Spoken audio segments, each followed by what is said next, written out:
హైదరాబాద్ నగరంలోని సైదాబాద్లో ఉన్న ప్రైవేట్ పాఠశాలలో 2వ తరగతి హిందూ విద్యార్థికి కల్మా చదవాలని ఖురాన్లోని భాగాన్ని హోంవర్క్గా ఇచ్చారనే ఆరోపణలు వివాదానికి దారితీశాయి.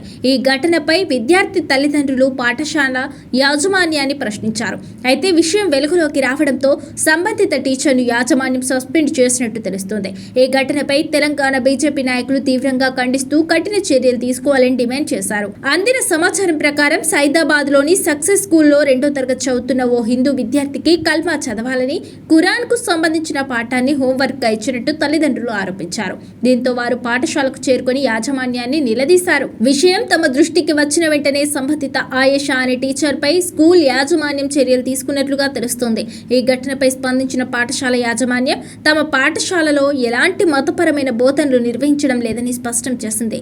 విద్యార్థులకు కేవలం విద్య మాత్రమే అందిస్తున్నామని పేర్కొంది. ఈ ఘటన గురించి ముందుగా తమకు సమాచారం లేదని, విషయం తెలిసిన వెంటనే సంబంధిత టీచర్పై చర్యలు తీసుకున్నామని తెలిపింది. పాఠశాలలో ఎక్కువ మంది ముస్లింలు విద్యార్థులు ఉన్నప్పటికీ మతపరమైన బోధనలకు తావులేదని యాజమాన్యం వెల్లడించింది. మరోవైపు ఈ ఘటనపై బీజేపీ నేతలు తీవ్ర స్థాయిలో స్పందించారు. గోషామహల్ ఎమ్మెల్యే రాజాసింగ్ మాట్లాడుతూ రాష్ట్రంలోని కొన్ని పాఠశాలల్లో హిందూ విద్యార్థులను లక్ష్యంగా చేసుకుని మత మార్పిడికి ప్రయత్నాలు జరుగుతున్నాయని ఆరోపించారు. ఇలాంటి ఘటనలపై జిల్లా కలెక్టర్ సమగ్ర విచారణ జరిపి అవసరమైతే సంబంధిత పాఠశాల గుర్తింపు రద్దు చేయాలని డిమాండ్ చేశారు. బాధ్యులపై కేసులు నమోదు చేసి చట్టపరమైన చర్యలు తీసుకోవాలని కోరారు. కేంద్ర మంత్రి బండి సంజయ్ కుమార్ కూడా ఈ ఘటనను ఖండించారు. హిందూ సంస్కృతిపై దాడులు జరుగుతున్నాయని ఆరోపిస్తూ పాఠశాల యాజమాన్యంపై ప్రభుత్వం కఠిన చర్యలు తీసుకోవాలని డిమాండ్ చేశారు. ఈ అంశంపై సమాజం మొత్తం స్పందించాలని ఆయన పిలుపునిచ్చారు. అలాగే బీజేపీ రాష్ట్ర అధ్యక్షుడు రామచంద్రరావు మాట్లాడుతూ విద్యార్థులపై ఎలాంటి మతపరమైన ఒత్తిళ్లు తీసుకురావడం నిబంధనలకు విరుద్ధమని పేర్కొన్నారు. సంబంధిత పాఠశాలపై కఠిన చర్యలు తీసుకోవడంతో పాటు అవసరమైతే గుర్తింపు కూడా రద్దు చేయాలని ప్రభుత్వాన్ని కోరారు. నా పేరు సుప్రియా గౌడ్. మా నెఫ్యూ అంటే మా అక్క వాళ్ళ బాబు స్కూల్ నుంచి నేను పికప్ చేసుకోవడానికి వెళ్ళినుండే అనమాట. స్కూల్కి వచ్చిండో ఇంట్లో కూర్చుండో డైరీ చూపించిండో హోంవర్క్ చేయాలని చెప్పేసి. డైరీ చూపిస్తే ఇక్కడ ఏదో రాస్తుందని చూపిస్తే చూస్తే రీడ్ 1,2 కల్మా, ఇంకా రీడ్ ఫతే అని చెప్పేసి కొన్ని ఉన్నాయన్నమాట డైరీలో. నాకు అర్థమైతలే అసలు ఒక అబ్బాయికి 6 years బాబు, 2nd class బాబుకి ఈ ప్రాక్టీసెస్ అంది ఎందుకు చేపిస్తున్నారు మీరు? స్కూల్ అంటే క్వాలిటీ ఆఫ్ ఎడ్యుకేషన్ ఇవ్వాలి. రిలీజియస్ ఆస్పెక్ట్స్లో అసలు స్కూల్కి ఏ టైప్ ఆఫ్ ఇది కనెక్షన్ లేదు. If you are giving education just give that. మీరు ఇండైరెక్ట్గా ఇట్లా ప్రాక్టీసెస్ చేసి మేము కావాలని రాయలేదు, మేము బై మిస్టేక్ రాసినామంటే ఎంతవరకు తీసుకుంటాం? ఆల్రెడీ ఫస్ట్ ఒకసారి రాసిర్రు, రీడ్ 1,2 కల్మా అని రాసిర్రు, అది స్ట్రైక్ ఆఫ్ చేసిర్రు. ఓకే పర్లేదు, నేను చూడలేదు, నేను అది వదిలేసిన. ఇప్పుడు ఈ రోజు కూడా రాసిర్రు, ఈ రోజు కూడా రాసి ఫతే చదివియండి, అదేదో సబ్జెక్ట్, ఆ పేరు నాకు కూడా తెలియదు, ఆ సబ్జెక్ట్ పేరు వేసి రాసి ఫతే చదవండి అని చెప్పి రాస్తున్నారు.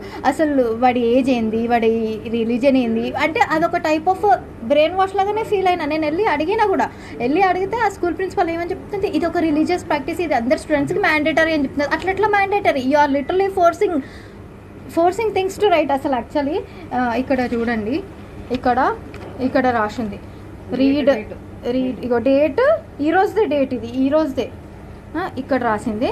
మళ్ళీ నేను మొత్తం డైరీ మొత్తం చెక్ చేస్తే మళ్ళీ నాకు ఇది ఒకటి కనిపించింది. ఇది ఆల్రెడీ స్ట్రైక్ ఆఫ్ అయిపోయింది. రీడ్ 1,2 కల్మా అని చెప్పేసి ఇట్లా ఇంకా ఎంతమంది పిల్లల బుక్స్లో రాసినారో తెలియదు. ఓకే మీరు అంటారేమో అదొక సబ్జెక్ట్, వీళ్ళకి ఆ సబ్జెక్ట్ ఉంది అంటే ఆ సబ్జెక్ట్ ఏ పిల్లలు అయితే తీసుకున్నారో ఆ పిల్లలందరినీ డైరీ సపరేట్ పెట్టి ఇవ్వండి, వీళ్ళ డైరీ సపరేట్ పెట్టి ఇవ్వండి. ఇక్కడ క్లియర్గా లియాన్స్ కృష్ణ అని పేరు కనిపిస్తుంది. ఎట్లా రాస్తారు? మళ్ళీ వెళ్ళి అడిగితే ఫస్ట్ అడిగితేనేమో religious practice and it is necessary for all the students అన్నది. సెకండ్ టైం అది ఎవరైతే రాసిర్రో ఆమెనే వచ్చి నేను బై మిస్టేక్ రాసిన అంటారు. అంటే మీరు గడికి పేరు ఇట్లా చేంజ్ చేయడం అసలు కరెక్ట్? అది వాంటెడ్గానే రాసినట్టు నేను పర్సనల్గా ఫీల్ అవుతున్నాను. ఇది ఇంకా ఈ ఒక్క డిపార్ట్మెంట్లోనే అవుతుందా? ఇంకా సక్సెస్ స్కూల్ సైదాబాద్ ఇంకా వేరే బ్రాంచెస్ కూడా ఉన్నాయి, కాలేజెస్ కూడా ఉన్నాయి. ఇంకా వీళ్ళకి అసోసియేట్ అయ్యి మళ్ళీ ఎంతమందితో అట్లా ఎన్ని రాస్తున్నారో మనకు అసలు ఐడియానే లేదు. ఈ రోజు నేను డైరీ చూసినా కాబట్టి రియాక్ట్ అన్నాను. నేను ఒకవేళ డైరీ చేయకపోతే నేను అసలు రియాక్ట్ కూడా కాకపోతుండే. దీనిపైన డెఫినెట్గా authority concern department, educational department ఎవరైతే అథారిటీస్ ఉన్నారో, హైరార్కీ ఉందో, డెఫినెట్గా నేను పాయింట్ రేజ్ చేస్తాను. డెఫినెట్గా నేను స్టాండ్ తీసుకొని మాట్లాడతాను. ఎందుకంటే ఇది అన్యాక్సెప్టబుల్. కొంతమంది పేరెంట్స్ ఏమనుకుంటారు, అది కూడా ఒక సబ్జెక్ట్ ఏమో, అది కూడా చదివించాలేమో, అది కూడా చదివించడం స్టార్ట్ చేస్తారు. When it is not part of their life, then ఎందుకు? ఇది ఒక టైప్ ఆఫ్ బ్రెయిన్ వాష్, ఇది ఒక టైప్ ఆఫ్ ఫోర్స్ చేస్తున్నట్టు, ఇది ఇండైరెక్ట్ యాక్ట్, ఇది ఇండైరెక్ట్గా ఇంపాక్ట్ అవుతుంది ఎవరికైనా.